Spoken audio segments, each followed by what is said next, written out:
Hello everybody, Jester here, and welcome back to Elder Scrolls Online, where today I'm going to be doing a bit of a different video. This is going to be a character build video. My first ever character is completely done.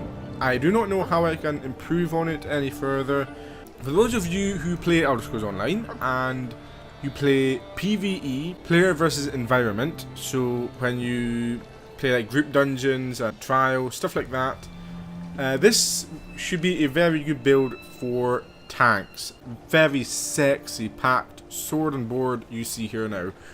So, as for the build, first of all, let's get into the statistics. I've got 20 points in health and 44 in stamina. Magicka is not terribly important. I've only got a few skills that use it. Spell and weapon damage. This is an important thing to note. This build is not a damage dealer. If you look at this video and think, okay, I'm going to use this tank, I'm going to do damage, do not think that, okay? Because this build has got terrible DPS. That is not a mistake. It's supposed to be like that. Everything is put into taking damage, not dishing it out. I'm a tank, not a damage dealer. That's the whole point of being a tank. Speaking of which, spell resistance is 37,000 and physical resistance is 35,000. I'm a werewolf, by the way, plus I don't really get any debuffs from being a werewolf, so why the hell not? Mundus Stone is the lever, which increases my spell resistance. Have a look at this. Equipment. First of all, there's going to be 5 pieces from the Alessia's Bulwark set, 1 piece of the Lord Warden Dusk set, and 3 items from the Song of Lamé. Now, I am using the Endurance set for my jewelry pieces, all 3 pieces. Champion points. I've got 94 in Spell Shield and 29 in Heavy Armor Focus for the Warrior trees. The Mage tree doesn't actually matter that much for this build because there aren't really a lot of tanking perks in the Mage tree. You could go for Blessed to get more healing. As for the Thief, we've got 100 in Mooncalf right now, which adds, which increases your stamina resistance, and 23 in Warlord, which reduces the cost of stamina abilities. Time for skills, sort of the meat and bones of the thing. So on my first part, I've got the sword and shield. Also, I've got all my passives maxed, all that. So, first skill is hardened armor.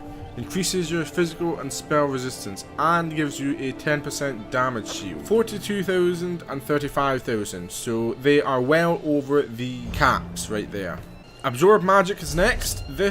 I've mainly got this for the passive ability that I get when I slot it, which increases the amount of damage I can block by 8% and reduces the cost of blocking by 8%. Next up is Green Dragon Blood, which heals me for 34% of my missing health, and also increases my health and stamina recovery. This skill has saved my life on so many occasions. My main taunt, Pierce Armor, it reduces your enemy's physical and spell resistance by 5,000 for 12 seconds.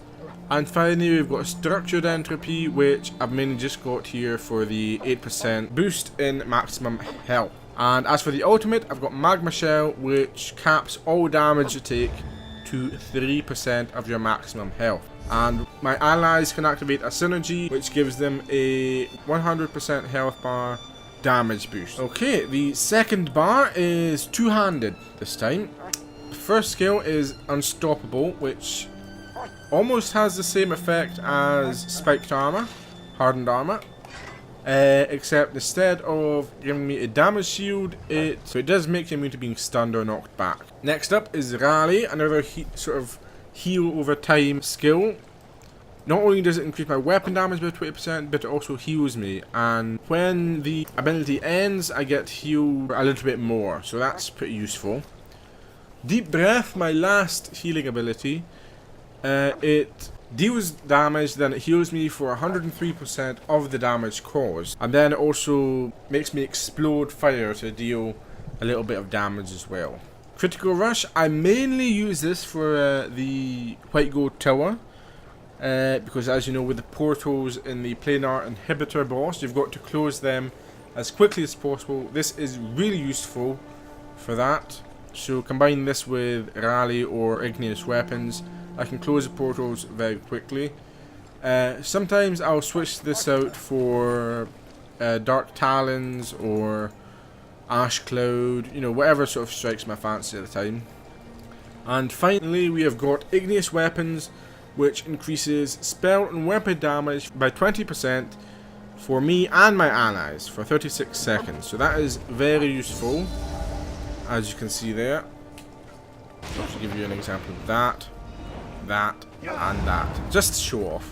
And for the ultimate, I've got Standard of Might, which deals damage over time to enemies and reduces damage you and allies take by 20%, while also increasing your damage dealt by 20%. And as for food, the Longfin pasty with melon sauce, which increases all of my stats maximum caps, so maximum health, magic and stamina, which really helps me out a little bit. And as for potions, I just use the ones that I loot from the dungeons, just regular potions. I'll probably get much better potions once I get my alchemy maxed out. As of right now, my alchemy is the only crafting skill that I do not have maxed out at level 50. Yeah, I don't do PvP much on this character, which is why he is built specifically for PvE.